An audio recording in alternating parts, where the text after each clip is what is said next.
da água que você bebe, até o combustível que você coloca no seu carro. Você acredita que tem uma empresa por trás de tudo isso, gerindo todo esse mercado, e que possui a maior e melhor ferramenta de análise de mercado, que pode até ditar os preços de tudo isso? Vamos lá explorar um pouquinho da BlackRock.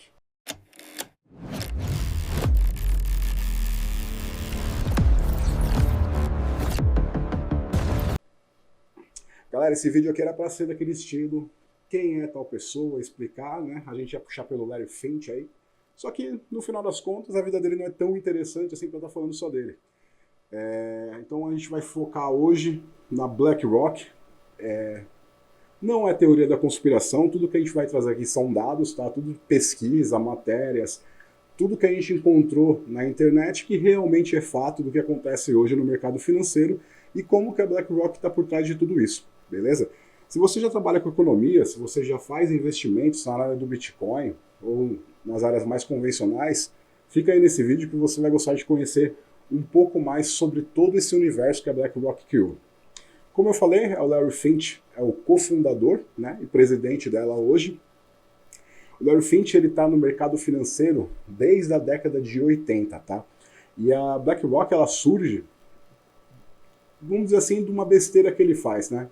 A equipe dele, o departamento dele, geria um fundo e ele perdeu 100 milhões por um erro de análise de mercado, né? Ele acreditou numa situação que talvez iria acontecer, só que no final não aconteceu, essa análise dele estava errada, e houve uma perda de 100 milhões de dólares. Né? Ele foi demitido, a carreira dele praticamente acabou com essa perca, mas ele resolve não, né? Ele percebe que precisava de uma ferramenta, algo que conseguisse analisar todos os riscos, probabilidades do mercado, conflitos que poderiam estar acontecendo, assim, desde uma guerra acontecendo até um terremoto. Deveria existir uma forma de fazer a análise de tudo isso e ter uma projeção de mercado, né? E com isso, né, lógico, os fundos que ele estaria gerindo ali teriam uma probabilidade de ganho muito maior. Vamos pegar do começo para entender o que a BlackRock faz. Tem gente que já vi muito vídeo, o pessoal falando assim, ela é um banco, ela é uma gestora, ela é uma corretora, ela não tem todo esse poder. Bom, a BlackRock, basicamente, ela é a criadora do ETF, tá? Aliás, ela é dona da iShares, que é a detentora de praticamente todas as ETFs do mundo, tá bom? O que são ETFs? ETF é como se fosse uma cesta. Digamos que você vai aplicar, você quer começar a investir em alguma empresa, em ações de tecnologia, por exemplo, e você fala, pô, vou comprar Microsoft, vou comprar Apple, você não sabe qual que você compra. Você vai e compra um ETF. Basicamente é uma cesta com ações de várias empresas. Vai ter ações da Microsoft, ações da Apple, ações da Amazon, tá? E o que acontece? Qual que é a facilidade disso? Primeiro que você pode vender muito mais rápido, tá? Você consegue, se uma necessidade de venda, o dinheiro fica disponível para você muito, muito mais fácil. E digamos que dentro dessa cesta, uma dessas empresas acontece alguma coisa no mercado que faz com que as ações dela caia, né? Você vai pensar, pô, vou perder dinheiro. Esse é a grande jogada. Dentro da cesta, o que a BlackRock, como a gestora de seus fundos, vai fazer? Ela já vai vender essas ações, tá? Ela vai mandar essas ações que estão sendo desvalorizadas embora e já vai comprar outras ações de outra empresa ou até da empresa que valorizou porque essa empresa desvalorizou, entendeu? Então, ela automatiza o sistema para você, né? Por isso que as ETFs, sempre que você vê sobre finanças, tem o termo ETF, é basicamente isso. Tá? É como se fosse uma cópia do que está sendo negociado dentro da bolsa. Né? Você não tem diretamente a ação ali dentro. Você tem uma cópia do que está acontecendo dentro da bolsa de valores e a BlackRock, como a gestora de fundos ali, está negociando isso para você.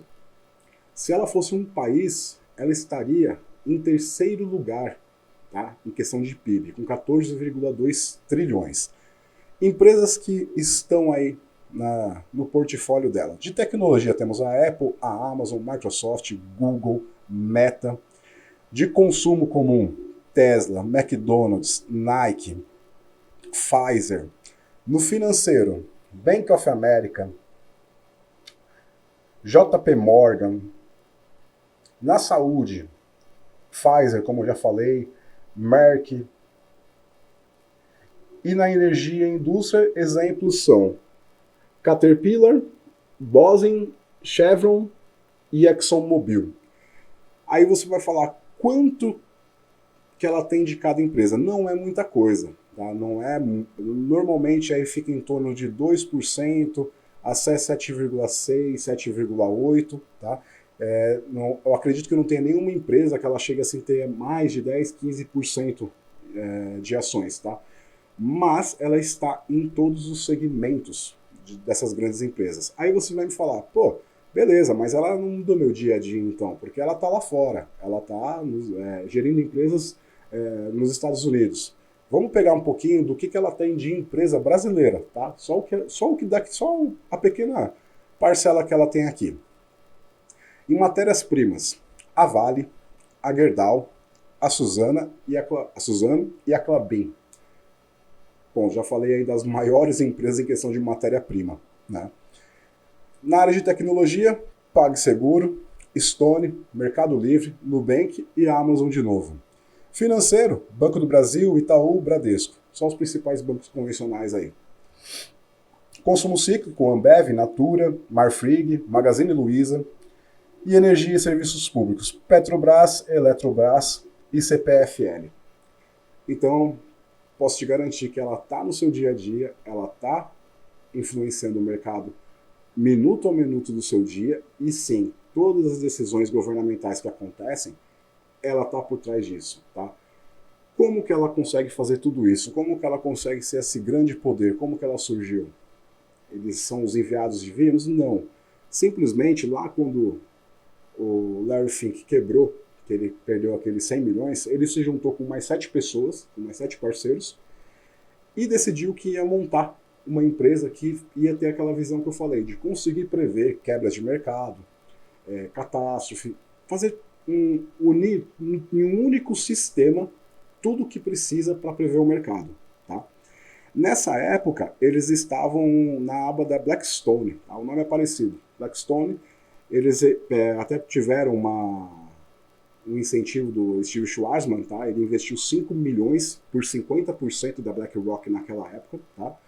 Então ele colocou a grana para eles poderem começar. E eles desenvolveram o sistema chamado Aladdin. Tá? O que é esse Aladdin? Aladdin é um sistema, um software de tecnologia que ele analisa todo o mercado, todo o sistema, prevendo justamente isso. Possíveis conflitos, terremotos, mudanças de governo, tudo que pode influenciar no mercado, transações, compra e venda de uma empresa com a outra, fusões, ele faz a análise e com essa análise ele vai dizer o que deve ser comprado e o que deve ser vendido. O mais interessante, a Aladdin, ela não é exclusividade do Blackstone, eles fornecem, eles passam essa tecnologia até para os concorrentes, tá? Corretoras de seguro utilizam o Aladdin, outros bancos utilizam o Aladdin, então eles conseguem, vamos dizer assim, que meio que alugar essa tecnologia para outras empresas. Entendeu o tamanho da BlackRock? A tecnologia que eles têm ali, que eles possuem, não é simplesmente só para o que eles operam.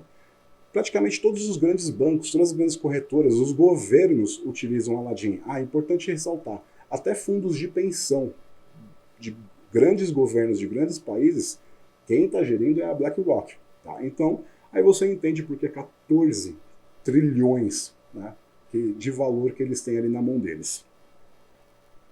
Qual que é o grande problema, qual que é o grande risco, né, que se analisa com relação ao Aladdin? Não que alguém vai deixar de usar. A gente vai chegar nesse ponto porque existem algumas exceções que não utilizam mais a BlackRock por causa de alguns acontecimentos na história aí. Quando a Aladdin ela vê que uma ação tá para quebrar não, né? Para perder valor. Digamos lá que a ação está valendo $5. E ela faz a previsão que essa ação vai cair de $5 para $1. O que ela faz? Ela começa a vender. Isso cria um efeito de manada tecnológico, que chama. Ela faz a previsão de que vai cair essa moeda, ela começa a vender as ações, ela faz a previsão que essa ação vai cair, ela começa a vender essas ações, e o que acontece? Como ela começa a vender, automaticamente o valor dessa ação cai. Então ela faz a previsão e ela mesmo consolida a previsão que ela fez. Essa é uma das maiores críticas com relação ao Aladdin, tá? Porque digamos assim que meio que ele está ditando o que está acontecendo no mercado financeiro. Bom, então vamos pegar lá desde o começo, né? Começa lá com 5 milhões em 88, com o investimento lá do Steve Schwarzman, na aba da Blackstone. Depois de um tempinho, começa muito conflito interno entre o Larry e o Steve, eles começam a discutir pontos de vista e tudo mais, e o Larry acaba comprando a parte do Steve por 80 milhões de dólares. Hoje o Steve Schwarzman, ele fala que foi a pior decisão de negócios da vida dele, ter vendido esse 50% da BlackRock por 80 milhões. Hoje, facilmente, esse 50% valeria milhares de milhões de dólares, né? Bom, aí tem o gráfico do crescimento da BlackRock, você tem uma noção do quanto que ela vai crescendo. Até nesse gráfico que está na tela, você vai perceber que ela faz gestão nos principais pontos da economia. Eu vou estar aqui dissecando essa parte aí para vocês entenderem onde que ela entra na história americana, quando que ela foi chamada, quando que ela não foi chamada. Mas agora, por enquanto, vamos pegar na questão do ESG. Tá? O ESG, essa sigla aí, não sei se você já ouviu exatamente algum termo sobre esse, vou explicar aqui o que seria. O Larry Finch, ele é defensor, tá, de que todas as grandes corporações, as grandes empresas, ela tem que ter um pensamento de troca de energias que são prejudiciais ao meio ambiente por energias limpas, renováveis, também sobre postura da empresa, que ela não pode ter muitos conflitos com relação a funcionários. Interessante porque a Amazon está dentro dela, né? A Amazon tem muito problema com funcionário, mas dentro da visão do Larry Finch, o ESG é basicamente a empresa ela ser correta, porque ele acredita, né, e o Aladdin ele faz a análise de que empresas que são mais corretas com relação ao meio ambiente, essa troca de energias, elas tendem a ter um faturamento maior e uma longevidade maior de rendimento. Tá? Então, por exemplo, se você tem lá uma mineradora que está destruindo, que está poluindo, ele tem a visão de que isso não vai muito longe, automaticamente ela vai acabar perdendo valor de mercado, vai sofrer muita pressão da mídia. Então o ideal seria essa empresa estar migrando. Então ele bota muita pressão em cima das empresas, dos acionistas, para que isso aconteça. E aí nisso a gente vai cair exatamente naquele ponto que eu falei desde o começo, né? Que não é teoria, tá? Isso é um fato. Você vai pegar vários vídeos, tem vários vídeos sobre economia aí na internet que as pessoas falam assim, isso é papo de quem está usando o chapeuzinho de alumínio na cabeça. Desculpa, não é não, porque isso é um fato. Para você ter uma ideia, todo começo de ano, o Larry Finch ele envia e-mails para os principais presidentes das grandes corporações, indicando o que a BlackRock quer. Tá? Então, nesse e-mail, ele vai lá e fala o quê? Eu acho que esse ano aí a gente deveria estar focando em troca por energias limpas, a gente deve estar tendo iniciativas ecológicas ou até de melhoria do trabalho, coisas desse tipo. Ele dá a dica ali do que ele quer. Aí você vai falar, beleza, mas ele só está dando a dica. Ele não manda. Exatamente. Ele não é o dono da padaria que chega lá e fala para o padeiro fazer o pão 10 gramas a menos para economizar dinheiro. Ele não tem esse poder. Só que ele detém ações e ele tem os acionistas com ele. Aí eu vou dar um exemplo na prática para vocês, tá? Que foi o caso da ExxonMobil. A ExxonMobil, em 2021, ela foi pressionada, tá, a trocar a diretoria dela. Não digo a diretoria, não sei se foi a diretoria inteira ou se foi só o presidente, mas ela foi forçada pela engine número 1, que era uma pequena parcela de 0,02% das ações da ExxonMobil. Ele fez tanta pressão, lógico, junto com outras gestoras também que são parceiras dele, que ele conseguiu alterar a diretoria da ExxonMobil. Tá? Então isso não é achismo, isso não é teoria. Isso aconteceu lá em 2021. Para você ter uma ideia, Texas, Flórida e Virgínia Ocidental, eles criaram várias regras, até leis, para regular a BlackRock nesses estados. Tem estados onde ela nem pode, o governo nem pode mais utilizar da BlackRock, tá, para estar gerindo fundos, por causa desse problema, porque eles viram que a BlackRock sim tinha poder, ela estava ali dizendo como que o mercado ia funcionar. Eles estavam dizendo como que uma grande corporação ia estar atuando no mercado. Isso já dá link até com o poder de voto, que foi o Voting Choice. O Voting Choice que eles criaram foi o quê?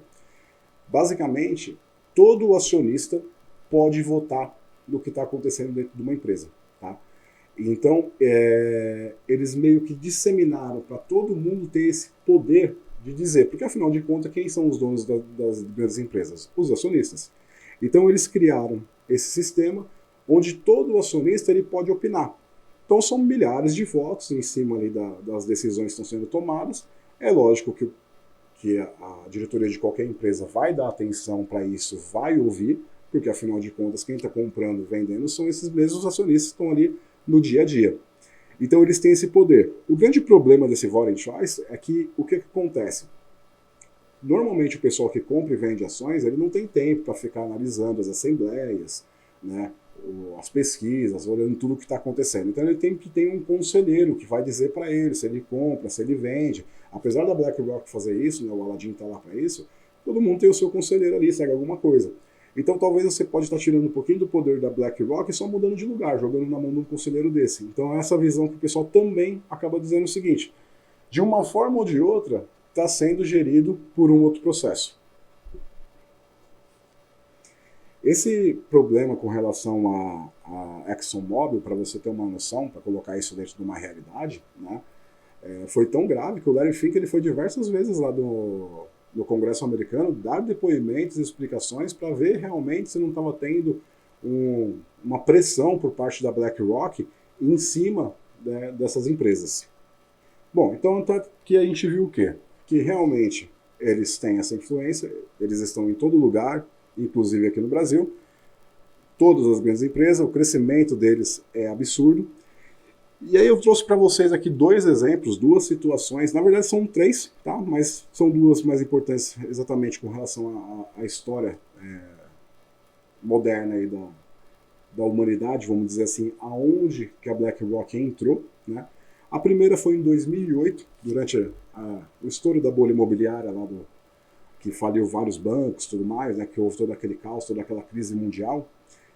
O governo dos Estados Unidos chamou a BlackRock para cuidar da bagunça, ela foi a zeladora da bagunça. Ela não tinha, digamos assim, acesso direto de compra e venda, determinar o que ia acontecer ali.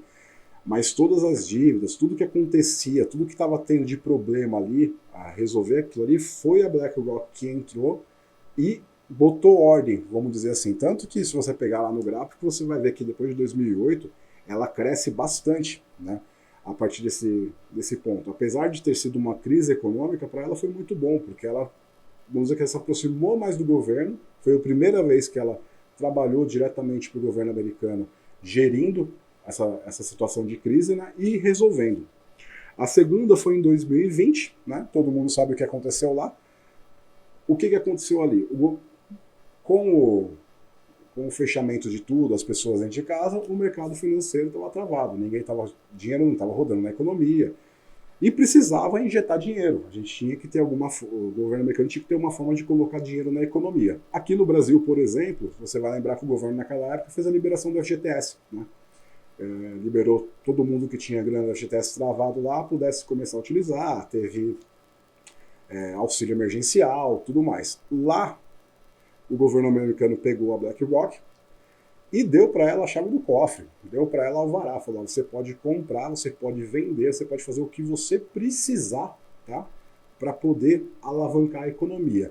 Isso aí foi muito controverso, porque você tem que pensar o seguinte, como empresa ela está aqui desse lado, gerindo fundos para os acionistas, e ela depende do mercado subir ou descer, e ela tem essa influência, como o Aladdin lá, como eu expliquei, de criar um efeito manada, tanto para valorizar quanto para desvalorizar. E aí você coloca ela tendo acesso ao que o governo americano está fazendo, será que ela não pode ter influenciado o mercado a favor do que ela estava fazendo? Será que ela não fez as compras e vendas aqui do governo americano, já pensando em melhorar um pouquinho esse lado, né, da questão empresa, né, CNPJ dela ali? Então ficou essa grande discussão, né, de até onde um governo poderia estar tão linkado com uma empresa privada. Isso cria o efeito de porta giratória até. Né? Isso aí é um grande problema, ou uma grande solução genial que o Larry Fink faz dentro da BlackRock, que é o quê? O que é essa porta giratória? Ao mesmo tempo que você tem muitos funcionários da BlackRock saindo da BlackRock e indo trabalhar para o governo, que aí tem uma lógica, você pensar, pô, o cara trabalhava, vamos dizer, com gestão de riscos dentro da BlackRock. Ele sai da BlackRock e vai trabalhar no governo americano. Lógico, o governo americano quer contratar os melhores, né? Tem uma explicação. E ao mesmo tempo, você tem pessoas que trabalhavam dentro do governo americano e vão trabalhar dentro da BlackRock. Só que qual que é o grande problema disso? O grande problema disso é que você vai perguntar a mesma coisa com relação quando a BlackRock estava gerindo lá a grana do governo americano. O quanto que separa? Será que aquele cara que saiu da BlackRock e foi para o governo americano e está ali dentro, quando eu falo governo americano, é um cara que é assessor, está dentro do... Né? No caso, tu tem exemplos aí de pessoas que foram até assessorar o Biden, por exemplo. O quanto que ele separa, o quanto que ele não passa de informação do que está acontecendo dentro do governo americano para a empresa que ele trabalhou, entendeu? Então, mais um conflito de interesse que você tem aí, e é lógico, provavelmente acontece. O outro é, a BlackRock contrata um cara que trabalhava para o Banco Federal Americano. Quanto de informação ele traz do governo para dentro dela? Né? Lógico, não tem como proibir isso, talvez, não sei. Pode ser que até existam alguns termos que a pessoa vacina ali, com certeza, né, de não divulgação, de restringir informação, mas assim, concorda comigo que o ser humano é falho, então provavelmente deve ter esse fluxo direto, né? É quase uma conexão simbiótica entre o governo americano e a BlackRock. A terceira situação que eu comentei é em 2024, que aí tem relação com o quê? Com o Bitcoin, né? Até 2024, até menos, até 2022, estou colocando o gráfico para vocês verem, o Larry Fink, ele não botava fé nenhuma no Bitcoin, assim, ceticismo total, ele não acreditava que valia a pena investir, ou que seria uma grande vantagem, né, ter Bitcoins. Só que ele vai mudando o pensamento dele, né? E mais ou menos ali por volta de 2020, 2022, ele começa a focar no Bitcoin e coloca o Aladdin para ter essa integração. E ele permite que gestores institucionais analisem e questionem riscos em Bitcoin, né? Lógico, o que acaba fazendo isso? Isso acaba valorizando o Bitcoin. Isso é interessante, está no gráfico, aí está na tela, você está vendo, você vai ver que do ceticismo do Larry Fink, lógico, lá no começo lá, não tem nada a ver, 2017, né? Não tem muito lançamento do Bitcoin, uma outra situação, lançamento assim, né? Ele estava se consolidando ali entre as pessoas, mas aí isso foi que ele tem uma queda, uma baixa, e de repente ele começa a subir. Em 2024, o BlackRock faz a solicitação do Spot Bitcoin ETF, que é o IBIT, que é o quê? É os ETFs de Bitcoin. Ele começa a negociar Bitcoin dentro da BlackRock. Isso é uma projeção de 120 bilhões de, Bitcoin, de dólares em Bitcoins na gestão da BlackRock. Tá? Isso é muito significativo. Hoje o Larry Fink ele fala que o Bitcoin é o novo ouro digital. Tá? Ele mudou completamente a visão de mercado dele.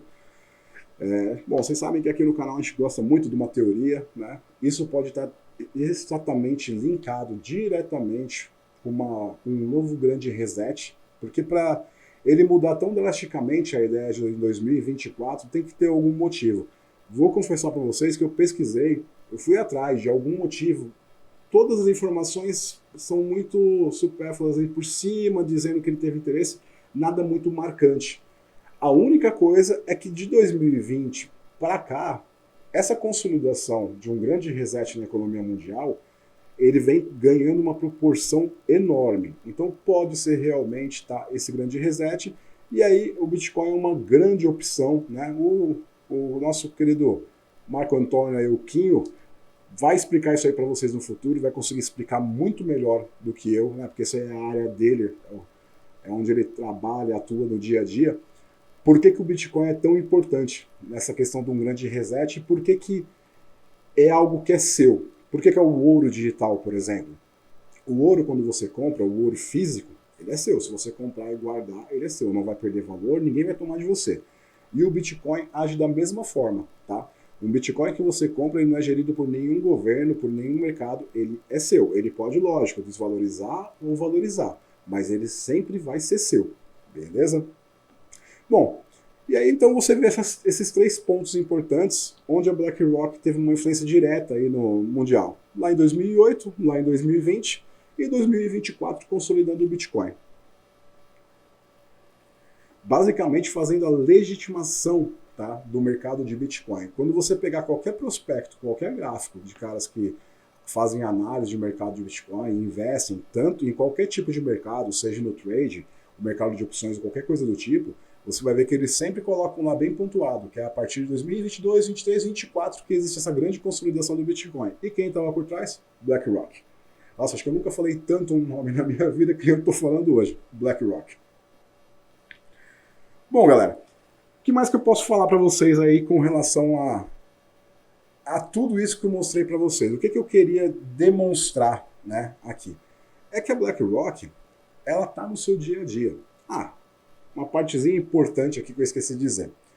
Hoje, a gente está vivendo a revolução, né, vamos dizer que vai ser a 4ª revolução industrial, que vão ser as IAs, né, que vão mudar totalmente a forma como a gente trabalha, o tipo de emprego que a gente vai atuar, como as próximas gerações vão se formar, né?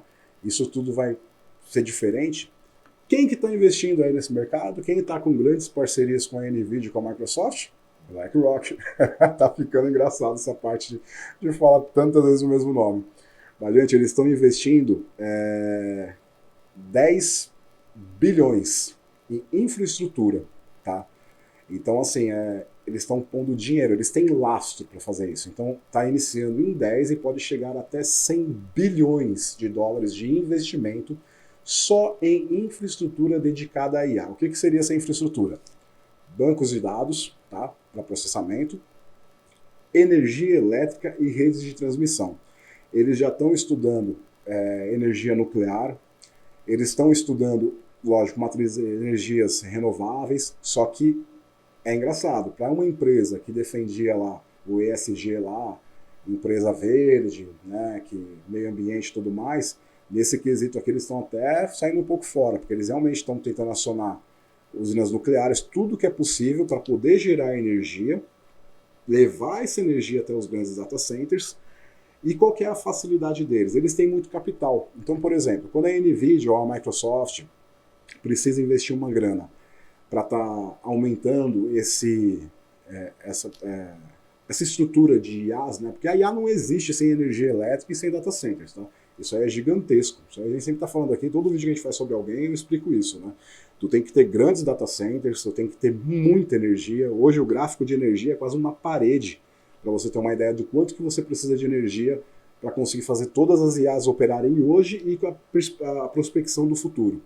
Então eles vão estar gerando energia, eles vão estar entregando energia e vão ter os data centers, porque eles têm a grana, eles têm lá a facilidade.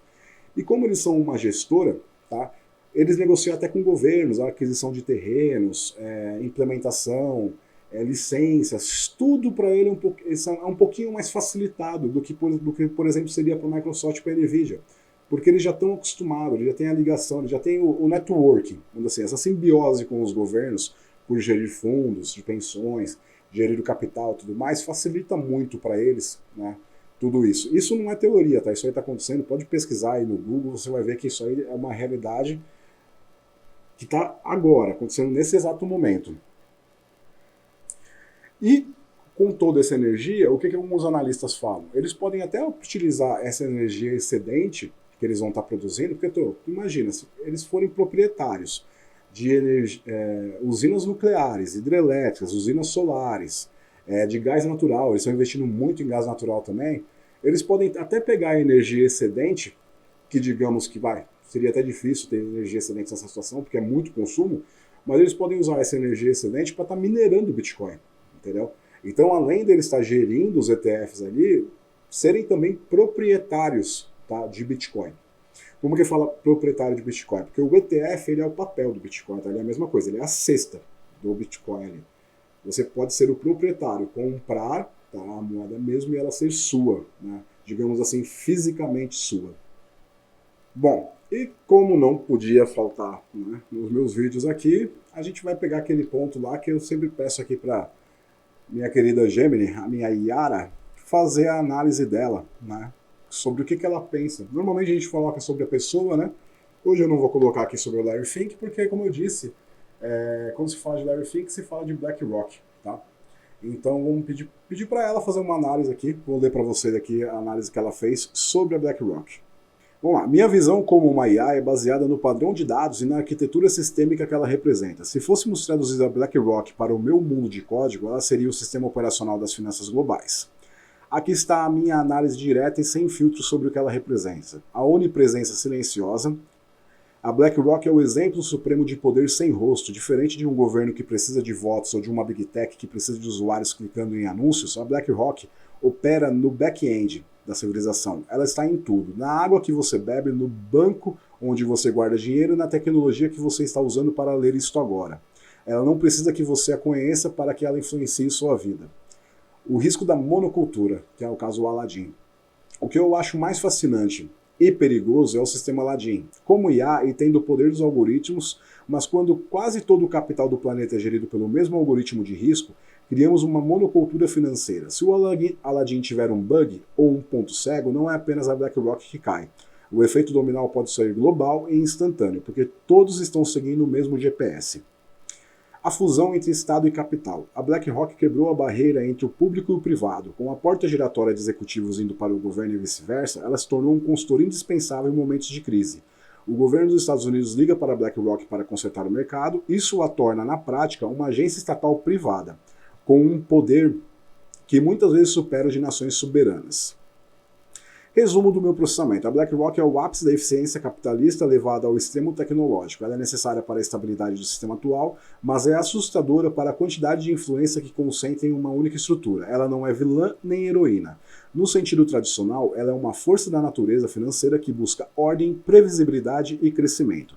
O problema em um sistema tão otimizado, o erro humano ou algoritmo pode ter proporções catastróficas. Então ela coloca aqui, né, justamente essa questão do quão grande a BlackRock é e o poder que o Aladdin tem. Isso, vamos analisar, a gente está falando de um sistema que operava sem IA. Tá? Hoje ele já vai ter integração com IA, já vai ter um novo sistema preditivo aí, muito mais funcional e muito mais poder. A BlackRock, existe um termo que é too big to fail, né, que é muito grande para quebrar. Quando ela não tem essa nomenclatura, tá? Se a BlackRock tivesse nomenclatura, ela teria uma série de requisitos que ela teria que cumprir com relação ao governo americano, de perícias, relatórios. Ela teria que demonstrar muito mais coisa, tá, para o governo americano para continuar operando. Por exemplo, o JP Morgan, por ele ser um banco, ele é too big to fail. Ele é muito mais observado de perto pelos governos do que a BlackRock, porque a BlackRock ela se coloca o quê? Como uma corretora. Ó, a gente só está com o seu dinheiro aqui, comprando e vendendo e entregando. Essa é a imagem que ela vende, né? Por isso que ela não entra nesse quesito too big to fail. O grande problema é que se ela quebrar, se ela tiver um bug, tiver uma falha, ela vai levar o mercado financeiro inteirinho. Porque como vocês viram aqui, praticamente todo o dinheiro está lá dentro. Se todos os acionistas resolverem liquidar todas as ETFs, o sistema trava. Não vai ter como ela conseguir fazer todo esse gerenciamento, vender tudo, entregar todo o dinheiro do dia para a noite, entendeu?